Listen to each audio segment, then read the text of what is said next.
There is a creature alive today who has survived millions of years of evolution without change, without passion, and without logic. It lives to kill. A mindless eating machine. It will attack and devour anything. It is as if God created the devil and gave him jaws. They're coming to get you. They're coming for you, Barbara. They're coming to get you. Coming to get you, Barbara.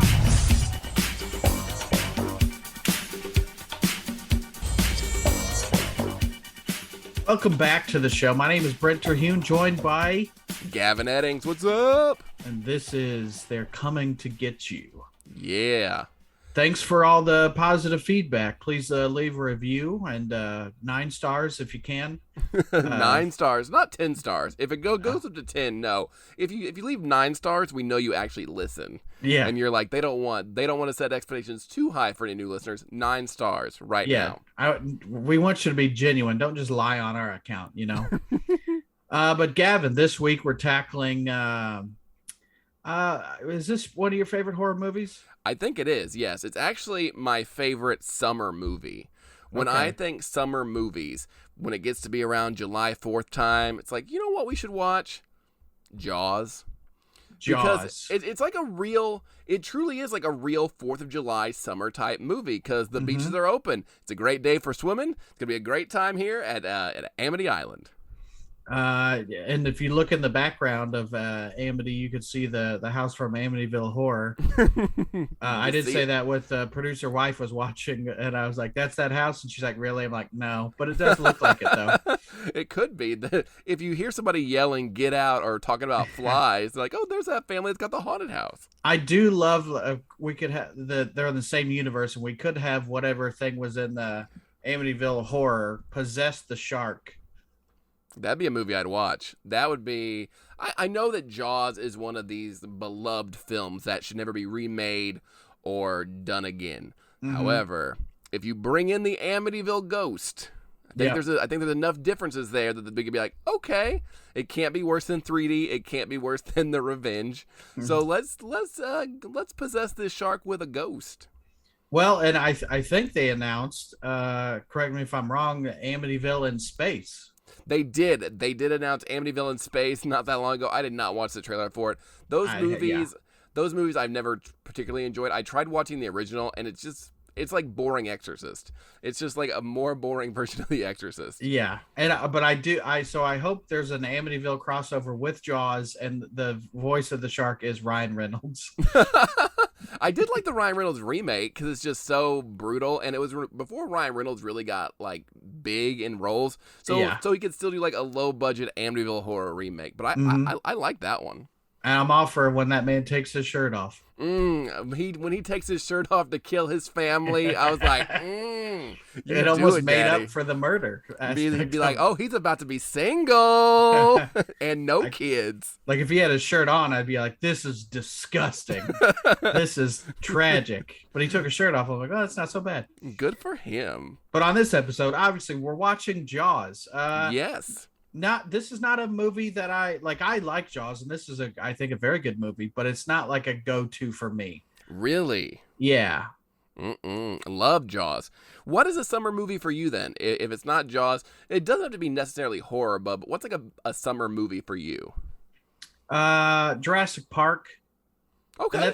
And that's not like it doesn't have like a summer feel. It's set in the tropical setting, but I just remember seeing that in the theater. And, you know, we'll talk about this. The Jaws kind of set up the big blockbuster type aspect of stuff. So I would say probably Jurassic Park.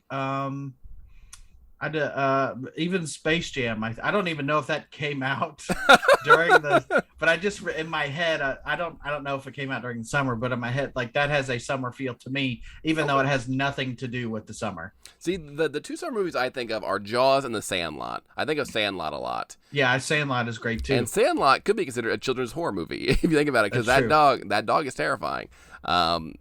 And James Earl Jones. And James Earl Jones, a blind James Earl Jones. He'll just be swinging. He'll be swinging anywhere, shooting anywhere. Making all that racket. But I do like Jaws a whole bunch. And yeah, it's definitely one of my favorites. And even before I got like really into horror, my mom liked Jaws. So Jaws has been a part of my life for a very long time. Like anytime it'd be on USA, my mom would like put it on. She'd be like, "Oh, it's Jaws time." Yeah. And I was like, "Okay, Mom, we're watching it again." So for a long time, I watched it like I watched a lot of movies, just one part here, one part there. But then as I got older, I did eventually sit down and watch it all the way through. And I was like, this is a masterpiece of a movie, one of Steven Spielberg's earliest movies. And just the greatness that was him come through in this. So many shots in this film are now used in every movie, and love me some Jaws. Yeah, this is one of those where you've kind of seen some of the movie without actually seeing the movie, with it being parodied. And I guarantee, if you've ever been swimming more than once, you've been in some body of water, whether it be a pool or a lake or whatever, and somebody will start dun like that's just. And you know what it is? It's one of the most. Yeah. It's one of the most recognizable pieces of music ever created, and it's just like no. You don't have to do. You do that twice, people know it's the Jaws theme. Yeah, and you can be prepared that something's coming to get you. Yeah. My favorite part of Jaws is when the shark goes, "They're coming to get you." And I was like, what? Which version is this? Night of the Living Dead, when the zombies are like,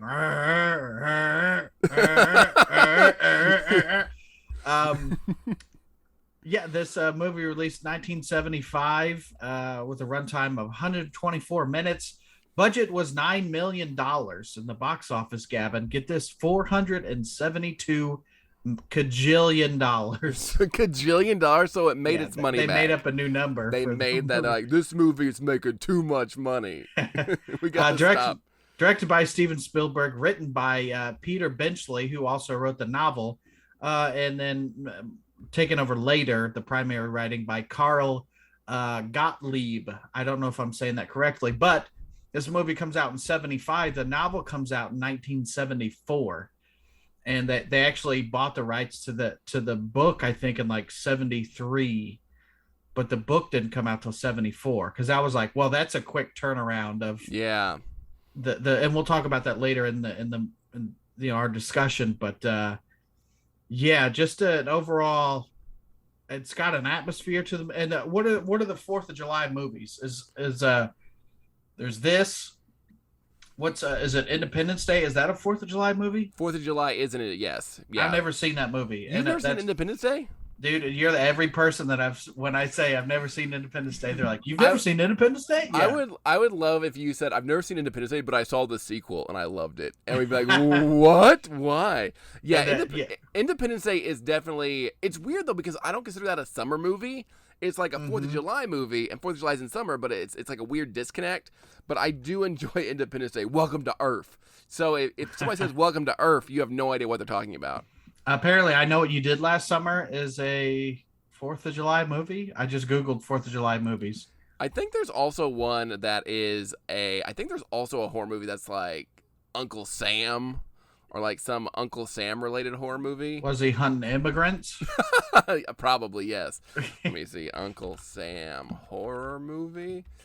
It's called, let me see. Oh, it's just called Uncle Sam. It came out in 1996. Okay, and what's the plot of it? Does it say? He's coming to get tax money and immigrants? It is dead Desert Storm vet who was killed in combat rises from the grave on July 4th to kill the unpatriotic citizens of his hometown. So it's like you're not setting off enough moon rockets. You're not scaring enough dogs. I think we just set our first film for season 2, Gavin. His Uncle Sam. Yeah, there we go. I've never even heard of that till just now. Movie. It came out in 1996, which means that they were just going for it in the mid 90s. Well, what do you think about Jaws? I don't know where you want to start, but what pops out to you when you think of Jaws? It's hard to know where to start with Jaws because it's so classic to me. And just the atmosphere of the movie, the beaches. I love that the real villain of Jaws is not the shark. The shark just doing shark shit, not bothering anybody. The real villain of this movie is the mayor. The mayor is the real villain who's like, it's a beautiful day. The beaches are open. It's like a child was murdered. Yeah. A woman got killed. You could have prevented a murder, but it's like, no, we need these tax dollars. It's like, what? We got to sell fudge and saltwater taffy and airbrush t-shirts. Have you ever been to Myrtle Beach? Just people need to go to Ripley's, believe it or not, Gavin. They need to see the world's largest donut. If people don't see the world's largest donut, this town will go under. We will not make it through the winter without these tour dollars. We'll have to shutter the hot sauce store. So Jaws is a movie that has one of the best openings ever. I don't know if we talked about it on your field trip episode about the best openings in cinema. I think we did, yeah. Yeah, the movie starts out real hot. You see two people on a beach making out. They're like, let's go skinny dipping. And from the jump, the guy gets drunk, doesn't follow her out. Girl swims out, gets eaten by a shark. That is how the movie opens. When you open a movie with a shark attack, that is a way to grab attention. Grab her and the attention grab of people. Her and the attention. And we talked about this on Texas Chainsaw Massacre episode. This is a PG movie, correct? Yes, so this is rated PG. This movie has a lot for a PG movie. It has some... it had some little bit of side titty. Because I watched at the beginning. Yeah, I knew it was a PG movie. A little bit of side nipple back when parental guidance stood for show me a titty. I don't know. It's like... But yeah, there's a little bit of nudity from it, and then she gets eaten, kills the boner immediately. You're 1 second you're seeing some side boob, the next she's being eaten by a shark, and you're like, well, did he leave the titties alone? Yeah. And the answer is no. Yeah, it's just the thought of they're gonna go skinny dip, and then she's just gone. Yeah, like she gone. Like it's like a true crime thing where you're like, you're never gonna find this body. Because she's just in a shark now. Now, my question to you, and this is a very personal question. If you have to be eaten by a shark, would you want to be naked or wearing something? I guess wearing something. Yeah, I know it's not going to matter, but it feels so much more vulnerable if you're naked. Everything feels more vulnerable if you're naked. Have you heard that thing online where it says... being naked with shoes feels more naked than being naked? That's true. Yeah, like in the morning I get up and I charge my headphones next to my bed, and like if I don't put them on immediately, I will forget them for the rest of the day. So there've been times where I just go straight to the bathroom wearing these headphones around my neck, but in the nude. So I'm just a guy. I'm just a guy wearing headphones. You're just a guy hanging dong, ready for some tunes. That's yep. And it's not even music; it's a podcast. It's probably a lame podcast. But yeah, so just the idea of being vulnerable, being eaten by a shark naked. Like I know it's not gonna matter. It's not like your jorts are gonna like prevent the tooth from going through. But it's just like I don't want to see my dick be eaten. I wanted to just do whatever you want to my body, but don't touch my genitals. And Jaws is like, I will chew around them. And I was like, why are you Wakandan, Jaws? I don't know why it came Get in my jaws. But so that's where the whole movie starts is we got a shark attack, and the mayor's like, nah, it's a boat. It's a boating accident. Yeah. She got caught in the rudders. Propeller, yeah. But nobody cares. Nobody's looking for like a boat murderer. Nobody's like, well, is somebody going around killing people with boats? And they're like, no, just there's no crime here. There's no crime. So Chief Brody is the only one in this entire film who's like, there's a shark. We should probably like close the beaches. And the mayor's like, we need that taffy money. We cannot do this on there. So they don't close the beaches. They don't close them. Then they have a big day, and then another child gets eaten by the shark. And during that whole scene, You're watching from the beach as like everybody's playing, having a good time. They think there's a shark in like another pool. It's just some kids being assholes. They're dressed up like the shark. But then a boy gets eaten, and it is the scene where he's like thrashing about and people are running, and they have that reverse zoom shot, the Vertigo zoom shot. That was the first time that was ever used in a movie, was that shot. I believe that they kind of used that similar thing in Halloween 4 when Loomis sees Michael in that diner gas station type thing. They use that shot in a lot of things now. It's just a shot that everybody does, but it was really made popular and I think originated in Jaws, just zooming in while pulling back, so it gives that weird sense of like distortion. And that really gave weight to the scene of like, oh no, we are out here, we should have closed the beaches, and now the Alex Kinter boy is getting eaten by a shark. Yeah, and that like you just see some red in the water. That's the other thing about this movie, and we could say it now, but like there's the shark is there, but it's barely there. Like, yeah, that's the thing that is great about this movie is like if it's Jaws, so nobody goes into this movie not knowing what a shark looks like, you know? Yeah.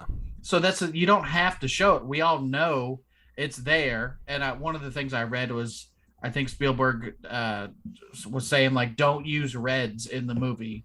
The only red I want is in the water. And it really, if there's no red, then you see it and you're like, oh, there's no mistaking what red in the water is, you know? Yeah, and originally, this is a very famous story that most people know. And if you don't, you're about to get learned. They wanted to show the shark a lot more. The shark was in this movie a ton more, but it kept malfunctioning. So they had to shoot around it and kind of creative with the shots. And that, honestly, makes Jaws a lot better by not seeing the creature constantly, because when you see it over and over and over again, you become desensitized. It's not as shocking when you see it. You're like, oh, there's that shark again. He's back to chomp on some people.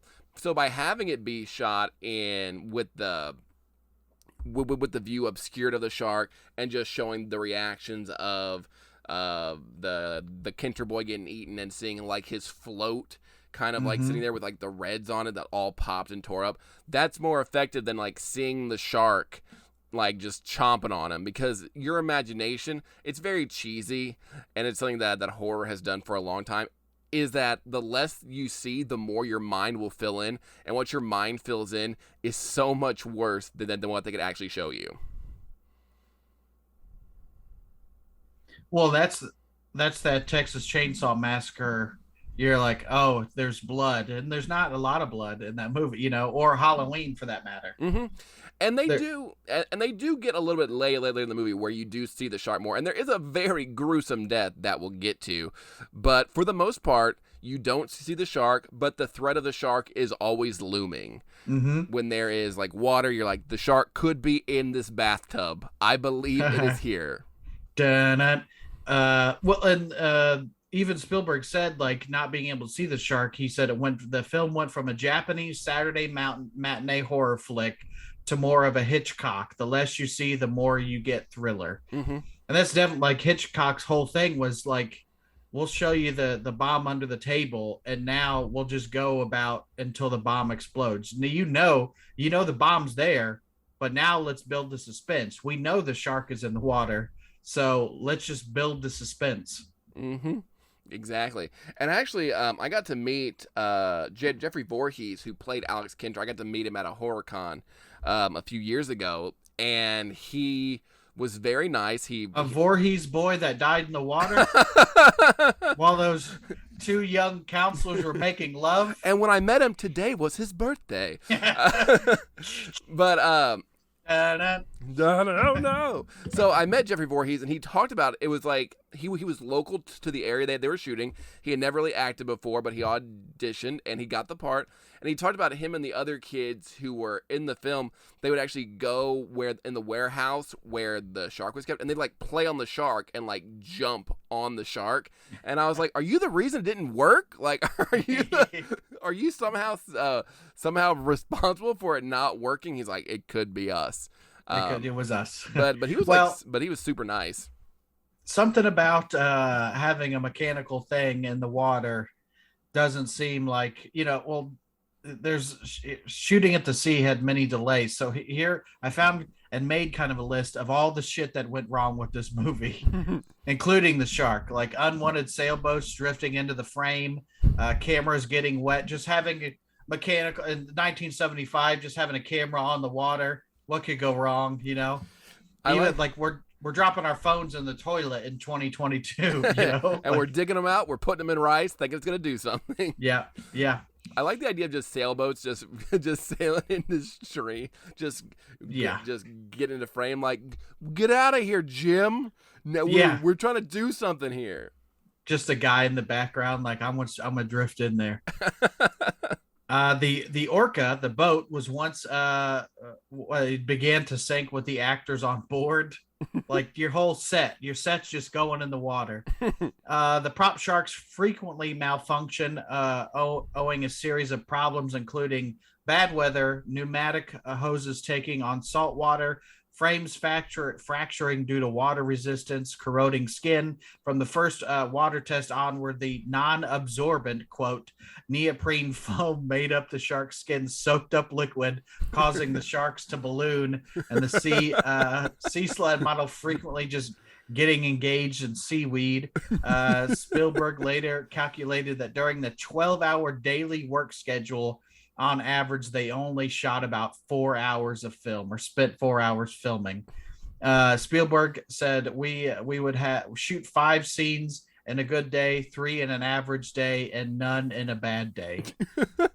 I like this. I really like the image of just the shark going in the water and immediately ballooning up like SpongeBob. It's taking I would watch a recut of Jaws using the fat shark. Oh no, oh Lord, he coming. It's like he's too fat due to him being like an overeating shark. I'm gonna get you. Now the movie's called Chonks. Chonks. It's jowls. The tagline: "Oh Lord, don't go in the water. He coming to get you." I gotta have some more taffy. I love your fat shark voice. Gottlieb, remember the writer? I don't know how to say his name. Was nearly decapitated on the boat's propellers, so he might have been that lady at the beginning of the movie. Was it actually a boat propeller, or was it an actual shark? And they're like, "No, it's a boat." Yeah, the mayor was dead set that it was boat propellers. Richard Dreyfuss. Richard Dreyfuss was almost imprisoned in the steel shark cage. The actors were frequently seasick. Shaw, who's Quint, also fled to Canada whenever he could due to tax problems, engaged in binge drinking, and developed a grudge against Dreyfuss, whose movie Duddy Kravitz was doing really well. So just all those things. You're sick, you're sunburnt, the wind's blowing, all the shit's sinking. One guy's drunk and also doesn't like the other guy because he's doing too well. All that stuff. Everything about Robert Shaw, who plays Quint, is just, what an asshole. Like, I have never heard anything positive come out about Robert Shaw making Jaws, except like he didn't like Richard Dreyfuss. He was always drunk. It was just like a bitter asshole the whole time. Can you imagine, like, I think that this is my favorite character in the movie, Quint. I love his performance, and he apparently was drunk for a lot of it. Like, could you imagine how good it would have been if he was sober, or how bad it would have been? Like, maybe he was supposed to go the other way with it. Yeah, but no, he was. He gives a great performance, and Quint is really. He plays so well in the trio because he's seen it all. He's done it all. You've got Hooper, who's like the academic. He's wide-eyed and bushy-tailed. He wants to say the name. And Quint's like, I will boil these shark jaws and just like hang them up. So it is really the Hooper versus Quint. Is Hooper's the high-tech science college boy, and Quint even says, what does he say? You've got money changing hands or something, where it's like, you've never done work.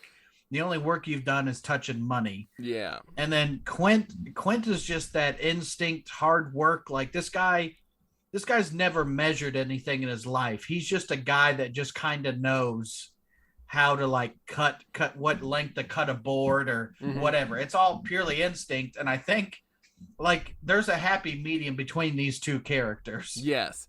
And I think the happy medium is Chief Brody, because he's like, he knows what needs to be done, but he's also like, listen to science. We need you to listen to science. And Quint's introduction of him scratching the chalkboard and being like, here's how much I'll charge. I'll catch it for you. $10,000 or what? It doesn't say 10 grand. I think it's like 10 grand. He's like, I'll catch it for. He's like, well, that's too much. He's like, I'll catch it for 5, but I'll kill it for 10, or somewhere. I'm not sure the figures. And they're like, that's too much. Can we pay you in exposure? And he's like, no. And then he goes away. And then they let the local yokels go out there and try to hunt the shark. And it's just like.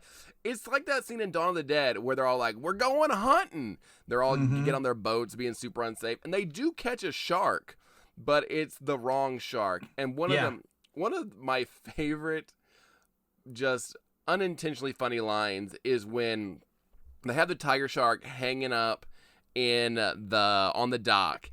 And Hooper's like, oh, it's a tiger shark. And the one guy's like, oh, what? Yeah. And it's also like, and like, because I love the fact that this movie showcases that rednecks are everywhere. These are water rednecks, like Massachusetts, New England rednecks. Like if it wasn't a shark, they could have been like that guy raped a woman, and they'd be like, let's go get him, like, but on boats, like it's so close to being that. Yeah, lynch mobs are universal. Whether everywhere. You're hunting a sexual predator, the beast, the beast up there in the hills, or a shark, they are everywhere. And then the idea that they're like, well, and Hooper, without skipping a beat during that scene, is like, well, we got to cut it open to figure it, to make sure, because their digestive system is very low. And they're like, we can't cut the shark open and let the boy spill out all over the dock. And they're like, okay. And then you have the boy's family come directly from the funeral, I guess, to the docks to see this, still in the funeral attire, to smack Chief Brody and be like, you knew there was a shark and you didn't close it down. It's like, the mayor is right there. Slap him in his anchor blazer and tell him to close these beaches. Also, you weren't watching your kid in the water. That's not like, even if you weren't watching, the beach should have been shut down. But it's also like, she's like, where did he go? Well, if my kid is in the water, I'm just gonna be watching from the beach. Yeah, because like it's in a second that kid could just disappear in the water, being a shark or just drowning. Yeah, exactly. You got to watch your kids. And I made a joke about that one time on Facebook, and somebody was like, "Well, you don't have kids, so you don't know how hard it is to keep an eye on them." It's like, I'm sure it's very hard. It's very hard. That's why you got to be good at it. You got to get good. Yeah. You got to get good, noob. Like, what do you want? And also when the guy who's like, he says tiger shark, and he's like, oh, what? Also part of that is that thing where like, he's almost like in like redneck terms, he's like, what are you, gay for knowing the type of shark that is? Yeah. Like, you're the one that went fishing to catch the shark, but I'm somehow like overeducated because I know what the name of the shark is. Yeah. Like, how dare you know the shark's name? What the other part about that scene, that's always, it has nothing to do with anything, but that boy's family looks so old. Like, how geriatric was your pregnancy? We tried for years to get that boy. And we were blessed, and he was taken away, Sheriff. We were blessed in our late 40s, finally. And then it was gone. Gone. Just what not great beach attire is just the black you wore to your kid's funeral. Like, nobody's wearing any sort of fun bikinis or anything. It's just like the most 1890s swimsuits, like just a man in a striped bathing suit with that hat, the top hat. That's like, some but it's bad not hat, a top Harry. hat, like a straw. Like There's just the oldest man ever cast in a movie like putting lotion on himself, and it's like, this is a very specific person that you're filming right now, Spielberg. yeah, you got a leather boy over here. Like, he's just straight leather. A leather boy.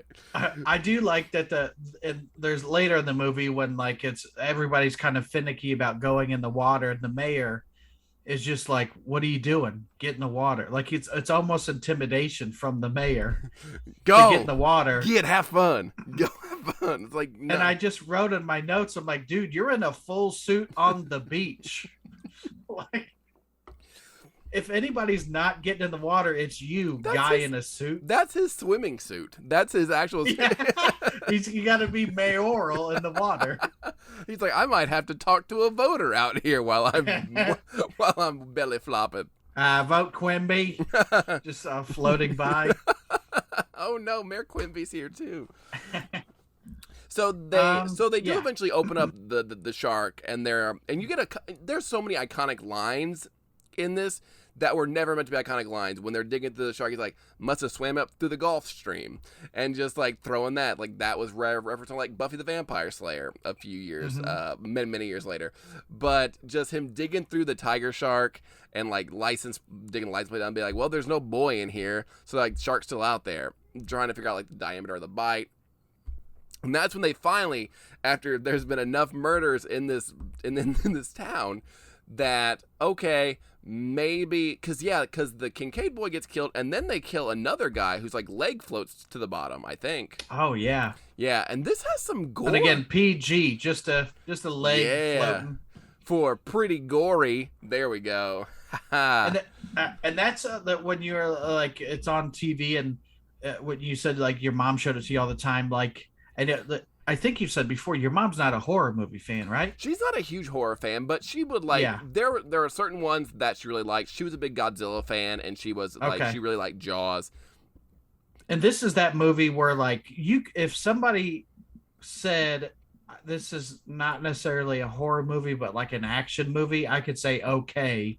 But I'm like, this is definitely a horror movie, but it's also one where like if you just saw like you'd see a dad with a Jaws shirt on, but if you saw like a Halloween shirt, that guy's a little bit creepy. Yeah, you don't know. But if Jaws, you're like, oh yeah, everybody likes Jaws. Like I got a Jaws tank top at Target. They don't sell like Halloween shirts at Target. They don't do it because Jaws is like a classy movie. Halloween is just that horror trash. Even though you can buy a Slipknot shirt at Target now, which I think is just the funniest shit ever. But yeah, this is like one of those movies where it's like it's so accessible to so many people, and they're tricked into watching horror. Because everybody says you got to watch Jaws. You haven't seen Jaws, you got to watch Jaws. And then they watch it and they're like, this is really scary if you live near, like, we live in Indiana. We don't live near like bodies of water. We have Indiana Beach, Gavin. I have the Ohio River down here. I got the Ohio River and I've been on it. And still, even though I know that there's nothing, like, what's in here? Yeah, well, it's something brushed against my foot. Yeah, it could be nothing. It could be something, or it could be a shark. Could be, most likely. It must have swam up the Gulf up to Ohio. It must have somehow got on land, walked across, and got in this lake at my summer camp. I don't know how it did it, but listen, if Jason Voorhees can leave Crystal Lake and make it on a boat to Manhattan, anything is possible through Christ. Jaws takes Manhattan. I'd watch that. I would. But so they finally hire Quint to actually hunt this shark, and it's during this scene where you finally get what the shark actually looks like, because you have like there's chum in the water, just chumming in that water, and then suddenly it just pops up, and you're like, oh, that's a shark, and it's you almost have to adjust your eyes. You're like, is that that was a shark, because it happens so quick and it does not linger. That it's and back in the day, you saw the movie, you didn't pause it. You were in the theater, and you saw it, and then you didn't see it again. You seen it, and then it goes away forever. Yeah, Yes, it's all the faces in The Exorcist. Yeah, exactly. Like you're almost like, did I see that? Did you see that? Mm-hmm. And then we get the line, "You're gonna need a bigger boat," which I sometimes mispronounce as well as saying "we're gonna need a bigger boat," but it actually is "you're gonna need a bigger boat." Yeah, I'll sometimes I'll say you're gonna need a bigger boat, or Luke, I am your father. I get those two mixed up sometimes. With like, like this is like two different movies almost, because until they get on the orca, it's almost a different movie, don't you think? Yeah, there is a very distinct split where before it's more small town mass hysteria, they're slinging in the water, people are getting killed. But then in the back half, it's almost like a hunting movie where they're actually going out and hunting. They're bonding on the boat. It feels more like a pirate movie or like a boat movie. Well, Quint is definitely like singing pirate things and like it's almost like if he drank the beer in front of the guy, but he could have just been taking a swig out of a bottle without labels on it, like just being a pirate. Yeah, like at one point he says, and today's the day you almost caught Captain Jack Sparrow. Savvy, mate. And I did read that the writer, the guy who wrote the novel, like he got the idea, and I don't remember the guy's name, but like Quint is based on that guy in Captain Ahab of like a real shark hunter. So I think, Spielberg was like, I want the first two parts of the movie to be kind of my own creation or somebody else's original creation, but the back half, we want that shark hunting stuff from the book. Yeah, and that's where you hear, and that's where you get a lot of Quint's backstory. They're bonding over their scar stories, like how they got. Want to know how I got these scars? My father was a shark and a drunk. One night he goes to my mother. Why so serious? But give me the saltwater taffy. We're gonna keep the tourism going. She ate all the taffy. She had to pay. They're sharing their scar stories, and then it gets real so fast when it turns out Quint is on the USS Indianapolis, which is a very real tragedy that happened where a boat got shot. The sailors who were all there were floated to the top and then were picked off by sharks over the course of like 3 days. I listened to a last podcast on the Left episode about it, and it was so much more horrific than just sharks eating people. People went crazy. They started like raping each other and just doing what? Yes, it was crazy. There were no rules. They thought they were gonna die, so they started like sexually abusing each other, and it was it's like Outback Steakhouse in the water. No rules. When you're at an Outback Steakhouse, it says there's no rules in these international waters. Sir, please put your shirt on. I'll direct you to the sign, miss. It says no rules. It says no rules here at this Outback Steakhouse. All I want is my baby back ribs, and I need to eat it shirtless. Shirtless. I'm a real messy baby, and I feel like getting sauce on my nips. I got this Jaws tank top from Target. My Slipknot shirt's dirty, so I can't wear that. But yeah, so that is, yeah, if you've never looked up the U.S. Indianapolis and just how bad it actually was, it was so much worse. I'm pretty sure the sharks were like, what are they doing? I'm a monster, and you are ridiculous. What are you? You're humans. You're better than us. Yeah. We have very small brains and the blackest eyes, the devil's eyes.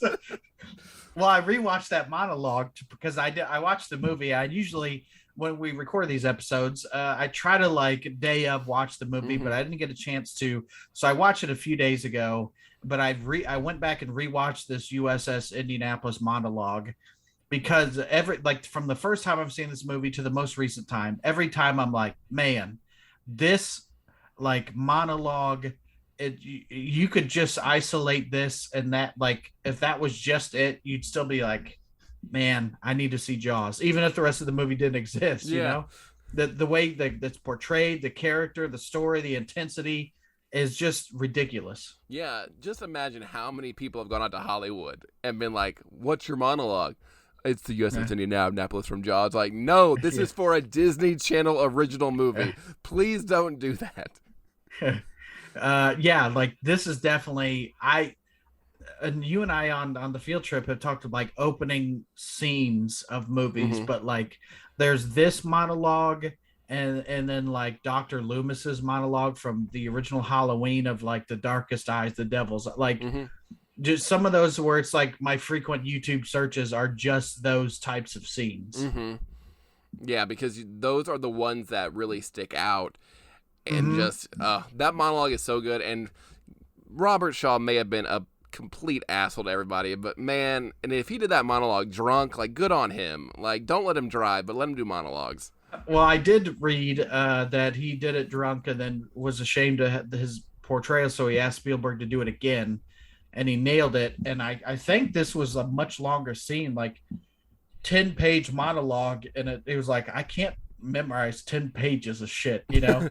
I've done theater before, and I had to do like a page and like maybe not even like maybe a page monologue, and that was tough. And trying to do like 10 pages of shit, like yeah. So you almost like sometimes brevity is your friend, you know, with like and then so I guess he nailed it, and he was a playwright in his own right. So like he kind of punched it up and made it his own, but man, like it goes from like them singing like shanty songs or whatever to just flips it 180. It's almost like if you're talking to a stranger and then somehow they get serious or emotional and you're like, how did I get in this moment? Oh yeah. Where you meet somebody that's like revealing too much about themselves and you're like, I didn't sign up for this. Well, you know? You probably get that quite a bit. I know I've gotten it before, like after a stand-up set, and people are like, "You were so funny. That joke about your dad, it was really funny." My dad recently died. He battled leukemia for like 3 years. It was really sad that he went, but you know. And you're like, did you like my joke? Yeah, like I don't know how to, I'm sorry, but I don't know how to react to that. Like, I don't know what I can say to make it better because I can't, you know? So Quint is definitely that guy who brings the party all the way down. He's like, you guys having fun? You guys playing beer pong? I was in the waters. I was in the war. But also, he's the party starter. Yeah. Like, he starts his own party, then ruins it. Like, what? Yeah. I don't know if I want to go to your parties, Quint. It is weird. Like, he's just, like, eating stuff out of his pockets and, like, drinking beer. Hey, we can't judge a man eating out of his pockets. Like, sometimes you got that pocket nugget. And you're like that pocket jerky or whatever. Yeah, just I think the best part of this movie is Quint. Yes. I think Quint is great, but for me, I love Hooper. I think Hooper is very, very fun. He's a very fun, nerdy character. Got to meet Richard Dreyfuss the same day I met Jeffrey Voorhees. Richard Dreyfuss, very nice, very funny, very cordial in person. And he really makes this movie real. He's so funny and plays his role so well. And I feel bad because everybody recommends, like Stephanie will recommend things like What About Bob and other movies he's done, or like The Talented Mr. Ripley, I think he's in, or Teaching Mrs. Tingle. One of those teaching movies are Mr. Holland's Opus. He's in some sort of musical teacher / something movie. And I haven't seen them. And she's like, he's such a good actor. And I was like, but he was really good in Jaws. That counts. Yeah. That counts. But movie ends up where they are shooting the shark with harpoons, trying to get barrels attached to him so that he couldn't get under. As a child, I had no idea what they were doing. I was like, why don't I like shoot him with a gun? Why are we harpooning him? So they did. Yeah. And it didn't. And so they were trying to put the barrels on him so that he couldn't like dip down and submerge and go down there. What a great way! Like I'm no seaman, Gavin, But I'm like, oh, that's pretty smart to do that. I wonder if they actually do that currently in real life, if that's still their technique. Maybe he's like, no one that can handle 3 barrels. And then our shark's like, give me 4. And we're like, 4. Yeah. He's like the guy at the gym that's like, put another plate on. more weight. I saw him eating creatine and then just doing that pre-workout. Hard reps. But then, so you have that. And then the shark just...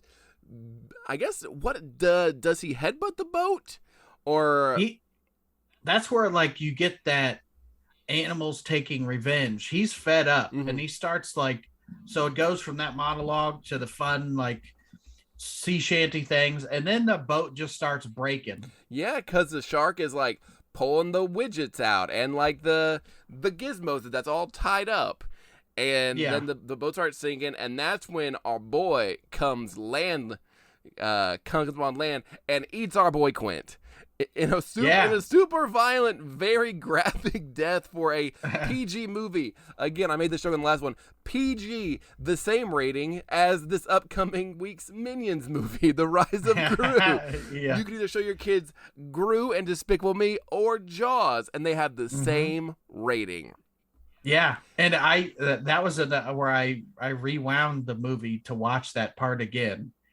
Just him getting eaten, dude, and like he's trying to hold on, and then he's just shark food. Yeah, he's just stabbing the shark, and then he gets chomped on, and then you see like blood spit out of his mouth.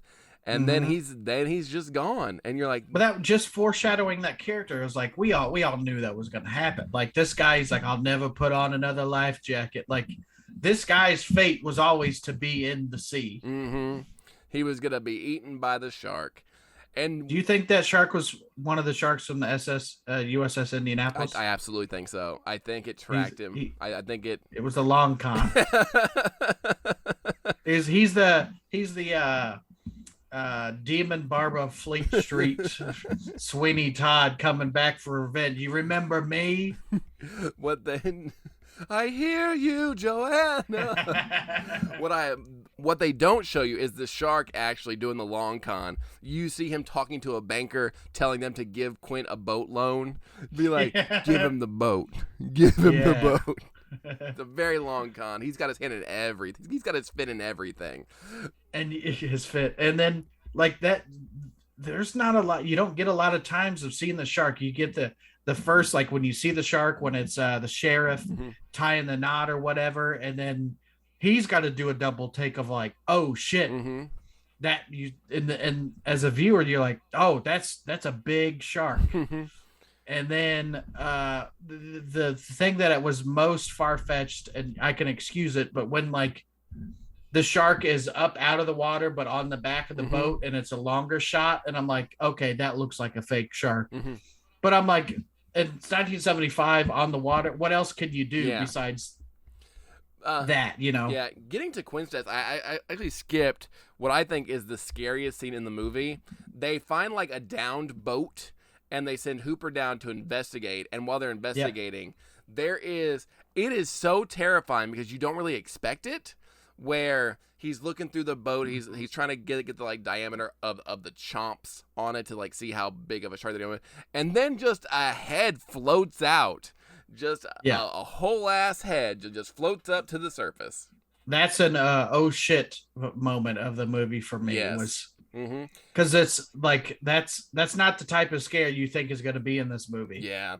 And this movie does a lot. It pushes that PG rating up to pretty much what the R line would be in 1975. But yeah, you've got legs, you've got a head just bobbing up, and it looks just like about the waterlogged head too, because it'd been underwater for a while, so it wasn't just like a regular head. It was like a real bloated head, a waterlogged head, and you're like, ooh, the eyes aren't quite right. Yeah. And then no, thank you. Yeah. Well, then we did mention like there's a moment where he's like, you're gonna need a bigger boat, and then like stuff starts breaking with this boat. Yeah. And they're just at sea, and I'm not a guy I'm not a boat guy.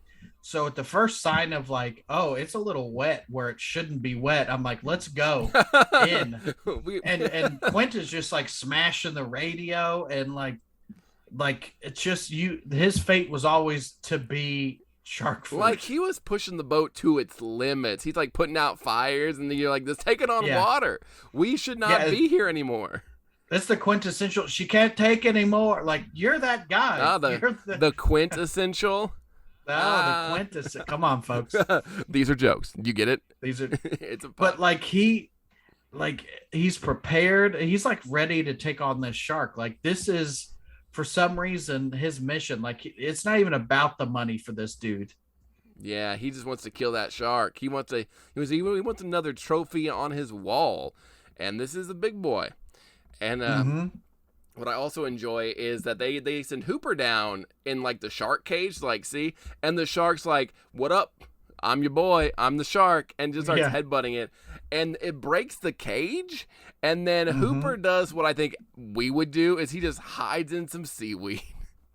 I would doing the same thing. Like you can't do anything at that point. Like you gotta hide in some seaweed because you just broke the cage. What chance do you have? Exactly. And then to end the movie, we have one of the most iconic lines in cinema history where the shark is eating Quint, the boat's going down, Chief Brody has climbed up on like the crow's nest, like the very tippy top, because this boat is going down. And he notices somehow that one of the compressed air tanks has got in the mouth of the shark.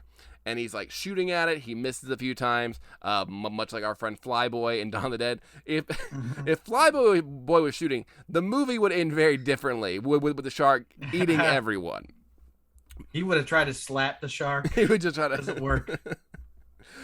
And then you have the final shot that Brody takes me. He's like, "Smile, you son of a." And you think he says the word bitch, but he actually doesn't. He doesn't say that. It cuts off. Again, it's in your head. Yeah.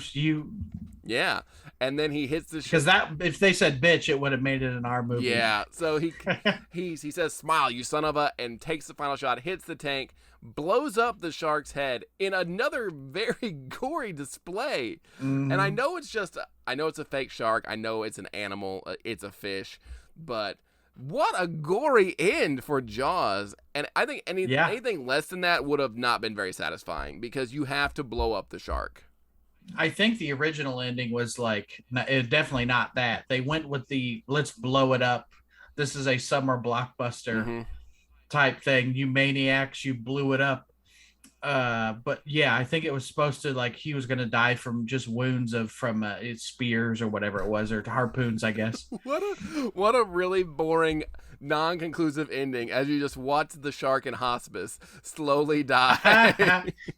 Like, it's like when we talked about on one of your field trip episodes about, I can't remember which one it was, but we talked about how like Civil War bullets, you don't die from the musket ball. It's just the slow infection. Just watching Jaws slowly get an infection. And it's like, oh no, he's got sepsis. Oh no. And Hooper and Sheriff, they're just like pinching his oxygen tubes and stuff. Like at one point, Hooper goes up and puts a pillow over his face. He killed Jabberjaw. But yes, I'm glad they went with a much more explosive, decisive ending of actually blowing up the shark's head. And the first time I watched it, I didn't realize they were this close to the shore. Now I'm like, oh, well, now they're dead still. But I'm like, you could swim to the shore or whatever. But it's like, I get that anxiety of in the water and something goes wrong with the boat. And then they destroy the radio. I'm like, this is dread written all over it. Yeah. But luckily they were able to kill the shark and get back to shore. And then Hooper pop up like, is it over? Is it over? And like, yes, we can go back now. Then they just kind of paddle back to shore, and that's how it ends. And wouldn't it have been great if Quint comes swimming up, no torso, just no torso. I told you. I like no torso. It's just his legs, just like I told you. Like, well, Jaws was the prototypical summer blockbuster regarded as a watershed moment in motion picture history.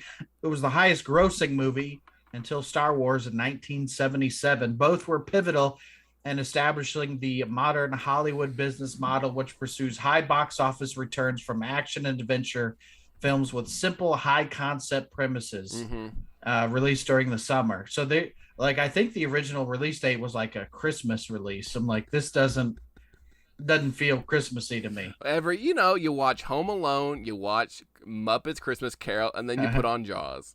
Yeah, a movie about the 4th of July. Yeah, but the summer blockbuster thing, you couldn't just, movie theaters weren't these massive cineplexes that they are now, where you have, like, I saw Top Gun, and it had, like, if I didn't make it to the 7:30 showing, there was an 8 o'clock, 8:30, so many shows. If you missed your Jaws 5 p.m. showing, you might not get to see it for 3 days, because all the tickets were sold out. And just you can see in like the DVD documentaries and the special features, people lined up all up and down the street waiting to get into this movie like it's a concert. Because back then, movies, and they still are an event, big blockbuster movies come out, but we've become so desensitized to it with them coming out every week in the summer.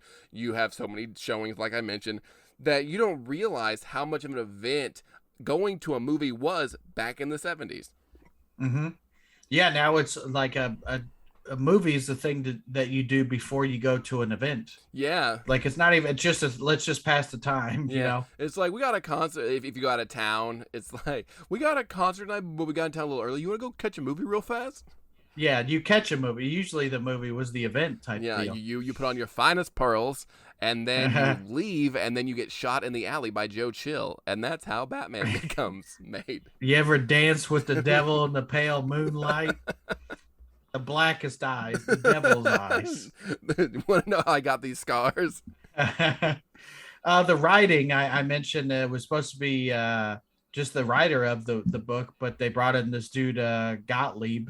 Again, I don't know how to say the name, but he was supposed to be. It seems like every time you say his name, you put a little more stank on it. You're like, this guy they brought in, Gottlieb.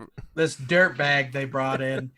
It's supposed to be like a 1 week dialogue polish, but it turns out he just kind of rewrote the movie over the 9 week filming period, and the script for each scene was typically finished the night before it was shot. And it was kind of improvised at dinner with Spielberg and the other actors, and he would like write it. So I can't imagine like being an actor and wanting to nail your lines, but you get it at midnight, like you got to be on set at 7. I don't know how that happens. Yeah, I don't either. I know that for a lot of productions, they have like line readers. So if you do forget get your lines, they'll like walk you through it and things like that. But yeah, just writing it the night before, that's craziness. That's and usually if you heard that about a movie, like, oh, we were writing the movie during the filming of the movie, what would you say the quality of that movie would be, Gavin? Poop. Yeah, but again, it worked for Jaws somehow. Yeah, there's so many movies where there's this series on YouTube I like to watch by this creator named Matt McMuscles. He does this series called What Happened, and he does like a lot of what happened but behind video games that were bad. But he also does movies, and so many movies they were still writing the scene the night before it went on. There were so many production delays, things went wrong. Jaws, for all purposes, should be a terrible movie with the mechanical malfunctions that they had, not seeing the shark, the Robert Shaw being drunk on set, and just rewriting the movie as it was happening. This movie should not be good, let alone a absolute classic. Well, the crew members even started to call it flaws. We got a couple jokers over here. See, what they did was they took the title Jaws and made it Flaws. Well, and we never even talked about this poster. One of the most iconic posters. I would say we've covered a lot of movies on the, not even a lot yet, but like we've covered a few, and like Dawn of the Dead. That's one of the most iconic. The Exorcist. I've got a Halloween poster hanging behind me. Yeah. Well, and the thing is, I don't even consider the Halloween poster like it's iconic, but to me, it doesn't even touch The Exorcist or Jaws or Dawn of the Dead. Yeah, I think Halloween poster is good, but yeah, if we're doing like a tiered list, I think it'd probably be like an A or B tier, when like the Jaws poster is like S tier all the way across. The perfect poster, just all across the board. I have one in our main living room area that's signed by the cast members that we met. It's nicely framed. And you can't just hang every movie poster in your home. There are some that are very obnoxious and very like gross or just not very good. But people do not think twice when they see a Jaws poster hanging in your house. Yeah, and you could not see the word Jaws. You could just I saw for half a second, just as much as we saw the shark. Yeah. And instantly that is a Jaws poster. You got the blue, you got the shark, the lady swimming, says Jaws. And you have with this poster, it's definitely one of the most memed and parodied posters as well. Yep. You can go to like any store and be like, there's a cat on the bottom. It says paws. And just Jawas. Jawas is a good one. But yeah, Jowls. so It should be Jowls. I got we'll do some shark stuff. Initially, the film's producers, this is my favorite part I think I found about the stuff with this movie. They wanted to train a great white shark, Gavin. That's dumb. Even for 1970s, that's way too optimistic for what you could do. That'd be Steven Spielberg also tried to train dinosaurs for Jurassic Park, so it doesn't surprise me. Well, and even the most trainable animals. Think about a dog or even like a monkey. Like sometimes shit goes wrong. And would you rather have like a dog like, oh, he was supposed to jump, but he ended up just taking a dump on the floor, or he just ate the guy that he was in the scene with, How does that work? Ate Quint for real. It looks great, and we might get an R rating because it's an actual murder, but it's fish. I think, and I keep saying this, I don't want a marine. You could do that with a dolphin. Yeah, I was gonna say even an orca. Yeah, you can train an orca. I mean, Free Willy. I don't know if they trained Free Willy to jump over that kid. Probably not. But yeah, you can train a dolphin to like jump through hoops and stuff. But this movie's not called Dolph. It's called Jaws.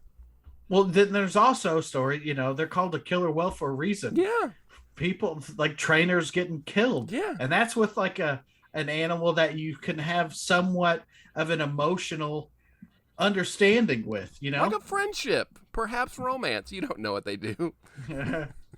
And the shark was named Bruce. I'm sure you knew that. I did know. But it was named after Spielberg's lawyer. So I don't know if that's a compliment or not. Like, yeah, my lawyer's a real shark after my lawyer's a real shark. Am I right? Jaws was nominated for 4 Oscars. It won 3 in categories of Best Music, Sound, and Editing, but it didn't win for Best Picture. It was released in 1975, so I Googled the 1976 Best Picture nominees. We had Barry Lyndon from Stanley Kubrick, Nashville, Dog Day Afternoon, Jaws, and One Flew Over the Cuckoo's Nest. Was it One Flew Over the Cuckoo's Nest that won? Yeah. Okay. Not a bad movie to lose to. Yeah, there's some certified bangers in that list. Also, horror writer Stephen King, I don't know if you ever heard of her, declared in a tweet that "You're gonna need a bigger boat" is the best line in movie history. That it's iconic, even though everybody mispronounces it. Because we had talked about calling this podcast "You're gonna need a bigger boat." And we're like, we should have said we're going to need a bigger movie. But now we're episodes in. We can't change. We're going to need a bigger podcast. We're going to need a bigger podcast. That's probably already a name. Yeah, anyway, that's a podcast for micro penises, actually. You're going to need a bigger penis. It's a podcast about my dating life. That's dumb. Best kills or oh shit moments. What do you think, Gavin? Best kill is Quint. I mean, it's the one that you see the most of. It makes you really wonder how this movie was parental guidance suggested, not even required, suggested. If you were a child, you go get a soda pop at the Five and Dime and then go see a shark eat a man. Back before that cancel culture took over. But yeah, so Quint getting killed was definitely that. And then I think the oh shit moment is probably the kid getting eaten by the shark. Because not a lot of movies have the balls to kill kids. Unless you're a Stephen King movie. Yeah, and then they make it a focal point. It's all just building up till Gage gets hit by a truck.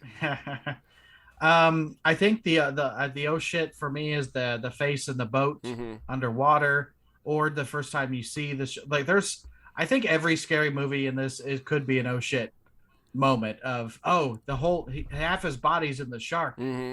So that's the best kill. I think you can't, that's the only kill that you're like, oh, you got to see this. There's others, but it's like this is the one. And I think that's the only oh shit one. And maybe the part where he smashes the radio, because in my head I'm like, I'm the sheriff. Let's call a whole bunch of people and let them know where we are, just to be safe. Let's let we should let someone know. Maybe not everybody, but someone. Yeah, just after all, you just did tell us a story that they didn't tell anybody that you guys were going to go drop the bomb, and then they didn't know till a week after you were supposed to be back. Yeah. Maybe let's just let somebody know. But if you like Jaws, what other movies should people check out? Probably Open Water. Okay. Is that the one where the boat leaves? They're like stranded in the water, and there's like they're nowhere near land, and then like the sharks surround them, and so you just kind of know. So it's kind of like it's very slow, and it's it's like a very scary scenario where it's like what's gonna happen. Think of any other shark movie. Maybe Lake Placid. I think that's a fun one. I had that on my list. Yeah, Betty White feeding a gator is always good times. I also had Anaconda. My anaconda don't want none unless it got bun. That Anaconda was like one of those. I'm like, we got HBO for no reason when I was a kid, and we just didn't tell Comcast that we got it. Of course, and that was like a constant replay on HBO. Jurassic Park is another one. Yeah.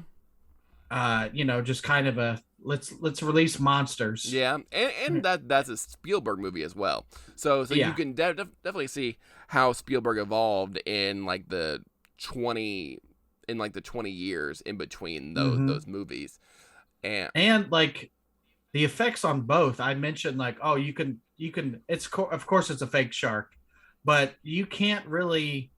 The effects on both hold up. Yeah, if you can have a movie that is set in a very specific time period, and the effects hold up and don't look absolutely horrible 50 years later, that is a credit to your team. Like, they built a shark that was faulty at times, but it still looks like a shark. It still looks like dinosaurs in there. And I think now, I mean, there are so many shark movies that come out every year now, like the Meg, The Asylum makes all those really cheesy Sharknado, Mega Shark versus Crocodildo or whatever. Well, yeah. Before this, I was like, "What are those other?" Because it's like a crossover of a shark and whatever thing.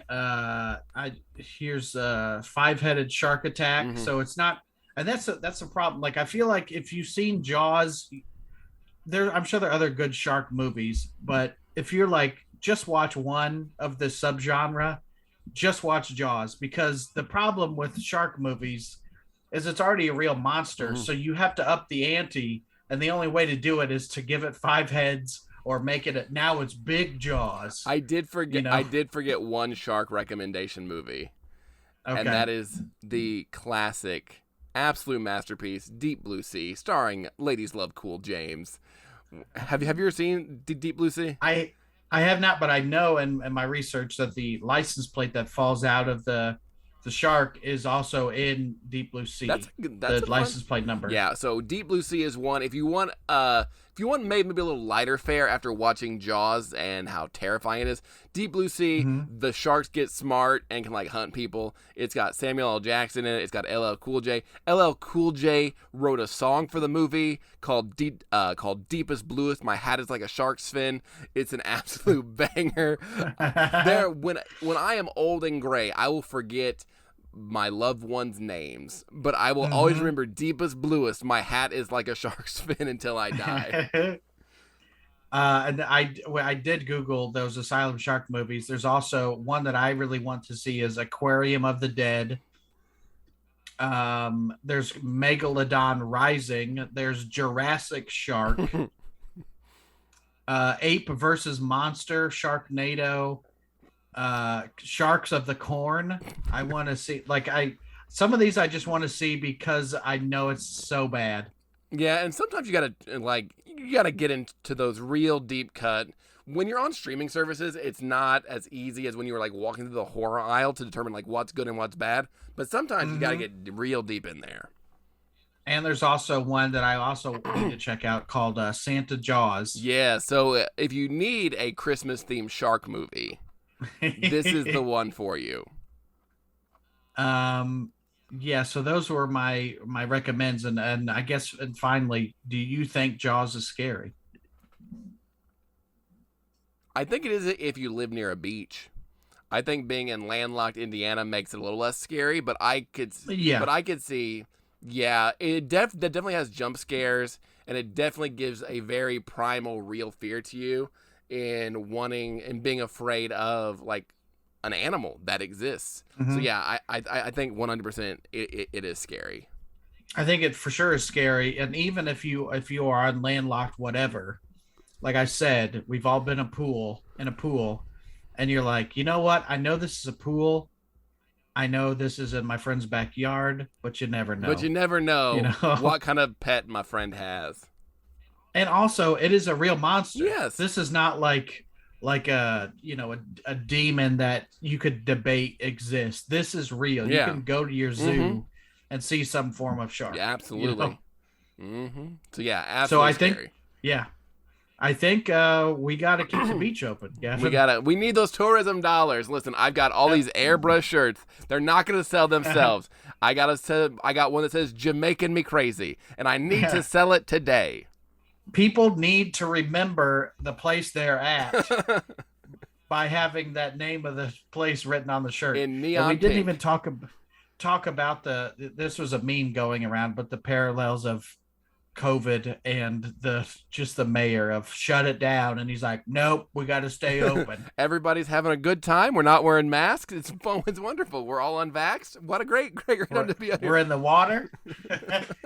But yeah, that's been Jaws. So leave us some positive feedback, and thanks for listening. 9-star podcast right here. 9 stars. And when you're in the water, they're coming to get you. Barbara. They're coming to get you. They're coming for you, Barbara. They're coming to get you.